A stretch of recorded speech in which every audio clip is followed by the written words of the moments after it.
TNUSRB sub inspector and police constable aspirants அனைவருக்கும் வணக்கம். Welcome to நெட்ரிக்கன்.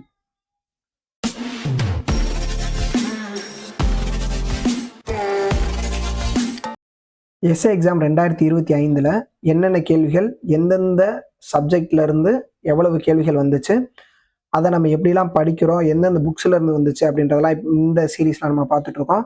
இப்போ geography, polity, general studies, history, physics இது எல்லாமே நம்ம ஆல்ரெடி இதோடைய புக்ஸ் எங்கெங்கேருந்து வந்திருக்கு, இதை நம்ம எப்படிலாம் படிக்கணும், என்னென்ன கொஸ்டின்ஸ் வந்துச்சு, அதோட ஆன்சர்ஸ் என்ன, எக்ஸ்ப்ளனேஷன் என்ன, எல்லாமே நம்ம டீட்டெயில்டாக பார்த்துட்டோம். இது எல்லாமே நம்ம சேனலில் அப்லோட் பண்ணியிருக்கோம். அடுத்ததாக இன்றைக்கி நம்ம என்ன பார்க்க போகிறோம் அப்படின்னா, இந்த கரண்ட் அஃபேர்ஸ்லேருந்து 7 கேள்விகள் வந்திருக்கு. எப்பயுமே நார்மலாக கரண்ட் அஃபேர்ஸ்லேருந்து ஒரு 3 to 5 கேள்விகள் தான் வரும். ஆனால் இந்த தடவை கிட்டத்தட்ட ஒரு 7 கேள்விகள் வந்திருக்கு. எல்லா கரண்ட் அஃபேர்ஸுமே கடைசி 6 மாதமா அப்படின்னு பார்த்தீங்கன்னா 2025 நடந்த எக்ஸாமுக்கு 2024 நடந்த கரண்ட் அஃபேர்ஸ்லாம் வந்திருக்கு. ஸோ நம்ம எப்படி படிக்கணும் அப்படின்றதுக்கு கரண்ட் அஃபேர்ஸை எந்த பாயிண்ட் ஆஃப் வியூவில் போன தடவை எடுத்திருக்காங்க அப்படின்ற ஒரு சின்ன ட்ரிக்குக்காக தான் இந்த வீடியோ. திருவள்ளுவர் ஒன்று சொல்லுவார், முயற்சி திருவினையாக்கும், முயற்றின்மை இன்மை புகுத்து விடும். நீங்கள் முயற்சி பண்ண உங்களுக்கு வெற்றி கிடைக்கும். நீங்கள் முயலாமலே இருந்தீங்கன்னா அது பெரிய துன்பத்தை உங்களுக்கு கொடுக்கும் அப்படின்வாங்க. இந்த கோட்டோட இன்னைக்கு நம்ம கிளாஸ்குள்ளே போகலாம். இந்தியாவின் எந்த மாநிலத்தில் ரயில் போக்குவரத்து இல்லை? Which state of India has no railway network? இதில் நிறைய ஒரு கான்ட்ரவர்சி இருந்துச்சு. நாகாலாந்து இல்லை, மேகாலயா இல்லை, புக்கில் வந்து ஒரு மாதிரி இருக்குது, இப்போ இருக்கிற நியூஸ் ஒரு மாதிரி இருக்குன்னு. ஆனால் அவங்க கடைசியாக ஃபைனல் ஆன்சர் கீழே என்ன கொடுத்தாங்க அப்படின்னு பார்த்தீங்கன்னா, சிக்கிம் மாநிலத்தில் ரயில் போக்குவரத்து இல்லை அப்படின்றதான் அவங்களுடைய ஃபைனல் ஆன்சர் கீழே கொடுத்துருக்காங்க. அடுத்து, காகித உற்பத்தியில் தமிழ்நாடு 2024 ஆண்டில் 2ஆம் இடத்தில் உள்ளது. பார்த்தீங்களா, 2024 ஸ்டேட்மெண்ட். மகாராஷ்டிரா மாநிலம் காகித உற்பத்தியில் 2024 ஆண்டில் இந்திய அளவில் முதலிடத்தில் உள்ளது. இது வந்து சரியான விடை எதுனா 1 மட்டும் சரி, இந்த ஆப்ஷன் கிடையாது. 1 மட்டும் சரி. காகித உற்பத்தியில் தமிழ்நாடு 2ஆவது இடத்துல இருக்கு அப்படின்றது மட்டும் சரி. அப்போ நமக்கு இது எக்கனாமிக்லையும் இந்த கொஸ்டின் வந்து பொருளாதாரத்துலேயும் வரும், சரிங்களா, கரண்ட் அஃபேர்ஸ்லேயும் வரும். அப்போ நமக்கு எக்கனாமிக் ரிப்போர்ட்ஸ் இருக்கும். இந்த 2024 2025 எந்தெந்த உற்பத்தியில் யார் யார் ஃபஸ்ட்டு, எந்த ஸ்டேட் ஃபஸ்ட்டு இருக்குது, இந்த மாதிரியான கேள்விகளும் வருது. அடுத்து, இந்தியாவின் 2ஆம் ராக்கெட் ஏவுதளம் எங்கு அமைப்பதாக உள்ளது? In which place India second rocket launch bad is established? Kulasekarapattinam, Thoothukudi மாவட்டம் குலசேகரப்பட்டினம். இங்கே ஒரு ஃபேமஸான ஒரு டெம்பிள் இருக்குது, கடற்கரை இருக்குது, இது எல்லாமே நமக்கு தெரியும். இந்த முதல் ராக்கெட் ஏவுதளம் எங்கே இருக்குது அப்படின்னா ஆந்திரா மாநிலம். இது வரைக்கும் அதுதான் இருந்துச்சு. இவ்வளவு நாளாக இங்கேருந்து தான் ராக்கெட் எல்லாமே ஏவிட்டு இருந்தாங்க. ஆந்திர மாநிலத்தில் ஸ்ரீஹரிகோட்டா இந்த இடத்துல இருந்து தான் இது வரைக்கும் ஏவிட்டு இருந்தாங்க. 2ஆவது ராக்கெட் ஏவுதளம் இது எப்போ கொண்டு வருவாங்க அப்படின்னா 2024 பிப்ரவரி டைமிங்கில் தான் இந்த ராக்கெட் ஏவுதளம் அமைப்பதற்கு அடிக்கல் நாட்டுவாங்க. இந்த குலசேகரப்பட்டினம் ஸ்ரீஹரிகோட்டாவை விட அந்த ராக்கெட்டுடைய விடுபடு வேகம் மிகச்சிறப்பாக இருக்கும் அப்படின்றதுக்காக இந்த பிளேஸை, குலசேகரப்பட்டினம் பிளேஸை செலக்ட் பண்ணியிருக்காங்க. இப்போ இதே மாதிரி வேற என்னென்னலாம் இப்போதைக்கு இது வந்து இஸ்ரோவில் ஃபிசிக்ஸ்லேயும் வரும்.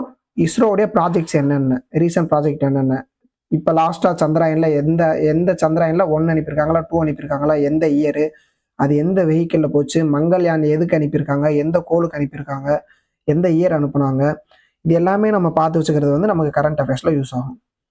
அடுத்து, நீலக்கோடு என்பது எந்த நாடுகளை பிரிக்கிறது? Which country separate the blue line?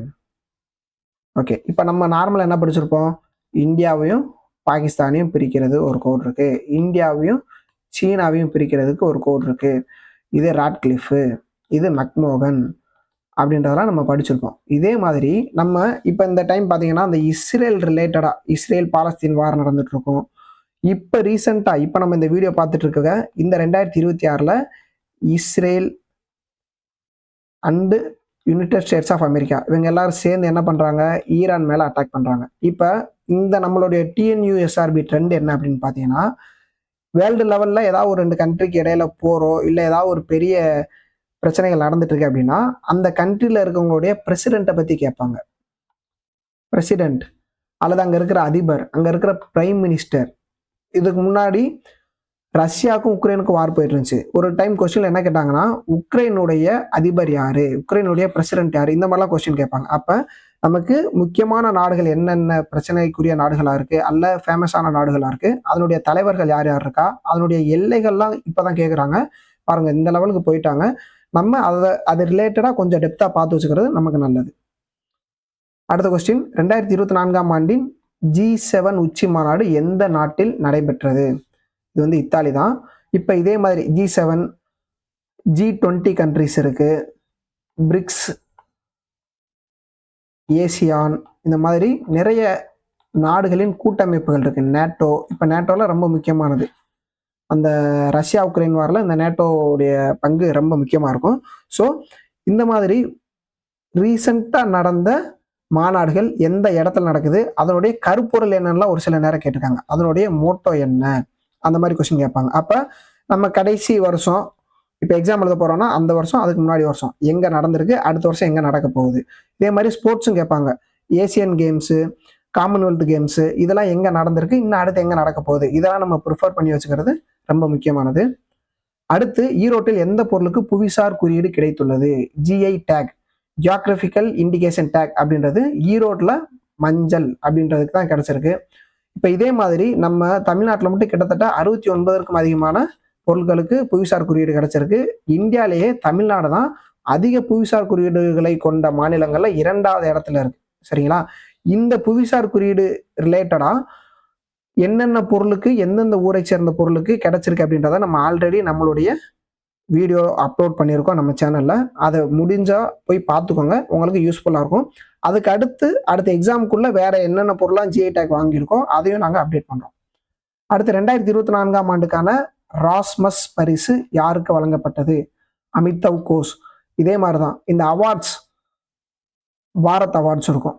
சரிங்களா? பாரத ரத்னா, பத்மஸ்ரீ, பத்மபூஷன், பத்ம விபூஷன், இதே மாதிரி இன்டர்நேஷனல் லெவல்ல நோபல் பிரைசஸ், இந்த மாதிரி ராஸ்மஸ் அவார்ட்ஸ், இந்த மாதிரி நிறைய அவார்ட்ஸ் இருக்கும். இதை யார் யார் வாங்குறா? அது மட்டும் இல்லாமல் தமிழ்நாடு கவர்மெண்ட்ல இருந்து எவ்ரி இயர் அவார்டு கொடுப்பாங்க. ஔவையார் விருது, கலைஞர் விருது, பாரதிதாசன் விருது, பாரதியார் விருது, இந்த மாதிரி திருவள்ளுவர் விருது, இந்த மாதிரிலாம் கொடுப்பாங்க. இந்த பரிசு யார் வாங்குறா?